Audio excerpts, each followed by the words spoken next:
নেই। যাকাতুল ফিতরা দিতে হবে খাবার হিসেবে, সেটাই হাদিসে বলা হয়েছে। টাকা অথবা অন্য কোনো মাধ্যমে দিলে হবে না। সাধারণ সদকা হিসেবে সেগুলো দিতে পারেন, তবে যাকাতুল ফিতরা দিতে হবে খাবার হিসেবে। অনেকে যুক্তি দেখায় যে আমাদের নবীর আমলে টাকা পয়সার খুব একটা প্রচলন ছিল না, তাই যাকাতুল ফিতরা হিসেবে টাকা পয়সা দেয়া হয়নি, তবে এখন দিতে পারি।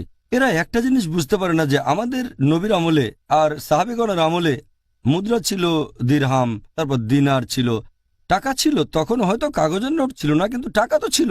মানুষ তখনও মুদ্রা বিনিময় করত দিরহাম আর দিনার দিয়ে। তাই এই যুক্তিটা পুরোপুরি ভুল। এখানে বলা থাকছে এতটুক যে শস্যের কথাই উল্লেখ হয়েছে, শস্যই দিতে হবে, টাকা নয়। সারা পৃথিবীর মানুষ যদি টাকা দেয় তবুও সারা পৃথিবীর মানুষই গুনাহগার, তা টাকা হবে না, শস্যই হবে। পৃথিবীর মানুষ যদি কিয়ামত পর্যন্ত আর কোনো দিন শস্য না দেয়, টাকাই দেয়, তবুও সিদ্ধান্ত পরিবর্তন হবে না, শস্যই হবে। যা আমি একাধিক দিন বলেছি।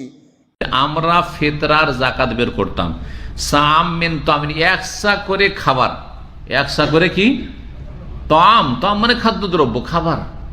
আর আপনাদের আমাদের যদি বলা হয় যে আমাদের খাবার, খাবার মানে হচ্ছে চাউল, চাউল ভাত, জি, তো চাউল দিতাম। আর টাকা দেওয়া চলবে না। হাদিসে কি আসছে? যতগুলি হাদিস আসছে ভালো করে শুনুন, আজকে শেষ করা যাবে না ইনশাআল্লাহ তাআলা, দু একদিন পরে আবার শেষ করবো, হয়তো বুধবার বা বৃহস্পতিবারে। তখন আরো বিস্তারিত বলবো যে টাকার কথা, দিরহাম দিনারের কথা, স্বর্ণ মুদ্রা রূপার কথা কোনো জায়গায় কোনো হাদিস আসেনি, কোনো সাহাবী আদায় করেননি। সুতরাং এই টাকা দিয়ে ফিতরা এটা মানুষের তৈরি করা মত, এটা রাসূলুল্লাহ সাল্লাল্লাহু আলাইহি ওয়াসাল্লাম ছেড়ে যাওয়া আদর্শ নয়, এটা সাহাবায়ে কেরামদের আদর্শ নয়। ইবাদত বন্দেগীর ক্ষেত্রে সতর্ক হন, আর না হইলে যাবেন ক্ষতিগ্রস্ত হয়ে জাহান্নামে, যে ফরজ তরককারী। কারণ তুমি নবীর তরিকায় তো ফরজ আদায় করেনি, তোমাকে বলেছিলাম যে টাকা দাও, বলেছিলাম যে টাকা দাও। খাদ্যর কথাই হাদিসে আসছে, খাদ্যর টাকা দিলে হবে, এটা হাদিসে এইভাবে নেই। অনেক সময় খাদ্যতে উপকার বেশি। আপনি যদি সেমাই চিনি খাদ্য কিনে দেন, ও বেচতে পারবে না, আর যদি টাকা দেন ও খরচ করে পারবে, বাচ্চাদের সেমাই কিনে দেবে না, এরকম হতে পারে। ফিতরা টাকা দিয়ে না খাদ্য দিয়ে আদায় করতে হবে। এটা টাকা দিয়ে যদি আদায় করা যেত তাহলে নবীজি নিজেও টাকা দিয়ে আদায় করতেন। নবীজি তো কোনোদিন টাকা দিয়ে আদায় করেন নাই। দেড়হাম দিনার ওনার যুগে ছিল, দেড়হাম দিনার দিয়ে কখনো আদায় করেন নাই। খাদ্য দিয়ে কিশমিশ, জব, গম, খেজুর, পনির, এগুলি দিয়ে 6 প্রকারের খাদ্য, এইসব দিয়ে তিনি আদায় করেছেন, 100 দিয়েছেন। আমাদের বাংলাদেশেও আমরা খাদ্য দিয়ে আদায় করব, এটা একটা ফরজ ইবাদত। তো মাতান লিল মাসাকিন, মিসকিনের জন্য খাদ্য। সদকায়ে ফিতরকে ইবনে আব্বাসের হাদিসে বলা হয়েছে তো মাতান লিল মাসাকিন, তামউইনাল লিল মাসাকিন বলা হয় নাই, মিসকিনের জন্য অর্থায়ন এটা বলা হয় নাই, মিসকিনের জন্য টাকা দান এটা বলা হয় নাই, তো মাতান লিল মাসাকিন, মিসকিনকে খাদ্য দান। তা আল্লাহর রাসূল তার সাহাবীরা বলছেন মিসকিনকে খাদ্য দান। ফরাদ রাসূলুল্লাহ সাল্লাল্লাহু আলাইহি ওয়াসাল্লাম সামিন তুআমিন, 100 খাদ্য ফরজ করেছেন, 100 খাদ্য। আপনি আর আমি এত পণ্ডিতি করার দরকারটা কি?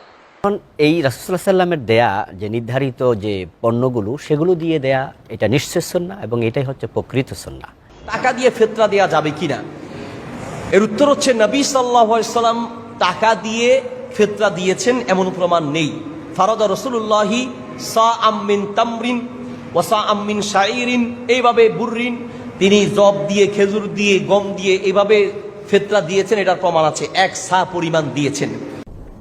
এরপরে জানে আলম জানতে চেয়েছেন ফিতরা এটি খাদ্য দিয়ে দেওয়া উচিত, যেহেতু নবী সাল্লাল্লাহু আলাইহি ওয়াসাল্লাম বলেছেন তু'মাতান লিল মাসাকিন, ফিতরা ব্যবস্থাপনাটাই হলো খাদ্য ব্যবস্থাপনার অংশ। গরিবকে খাদ্য দেওয়ার জন্য নবী সাল্লাল্লাহু আলাইহি ওয়াসাল্লাম ফিতরা চালু করেছেন, বিদায় খাদ্য দেওয়াটাই সরাসরি উত্তম। হাদিসগুলো যদি আমরা একটু পর্যালোচনা করি, দেখবো যে 5 ধরনের খাবার দিয়ে আদায় করতে বলা হয়েছে। গম, জব, তারপরে খেজুর, পনির এবং কিশমিশ, এই 5টি খাবার দিয়ে আদায় করতে বলা হয়েছে। আবু সাঈদ আল খুদরি রাদিয়াল্লাহু তাআলা আনহু বর্ণনা করেন, সহিহ মুসলিমের বর্ণনা, যে কুন্না নুখরিজু যাকাতাল ফিতরি সাআন মিন তুআম, আমরা খাবার দিয়ে সাদাকাতুল ফিতর আদায় করতাম। It should be food item. এবং সে খাবারগুলো কি ছিল আমরা বলেছি, যে গম, জব, খেজুর, পনির এবং কিশমিশ। এবং আবু সাঈদ খুদরি রাদিয়াল্লাহু তাআলা আনহুর হাদিস, যেটি বুখারীতে এসেছে, সাআম মিন তুআম, 100 খাদ্য, সরাসরি বলেছেন। সবগুলো হাদিসে খাদ্যের কথা বলা হয়েছে। অতএব খাদ্য দিয়েই যাকাতুল ফিতর আদায় করা, এটাই হচ্ছে প্রফেটিক ইনস্ট্রাকশন বা নবী সাল্লাল্লাহু আলাইহি ওয়াসাল্লামের নির্দেশনা।